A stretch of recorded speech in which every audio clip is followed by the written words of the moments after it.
turli xil sertifikatlar, darajalar olgan o'quvchilar bor. Ularni tabriklayman.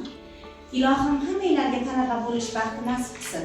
Hozir sizlar ona tili, matematika, ingliz tili hamda O'zbekiston tarixidan repetision test yechyapsizlar. O'ylaymanki, hammanglar testni muvaffaqiyatli yechasizlar. Hammanglarga omad, hayajoninglarni yengib, yaxshi yutuqlar bilan testni yakunlashingizni tilakdoshim. Boshlaymiz.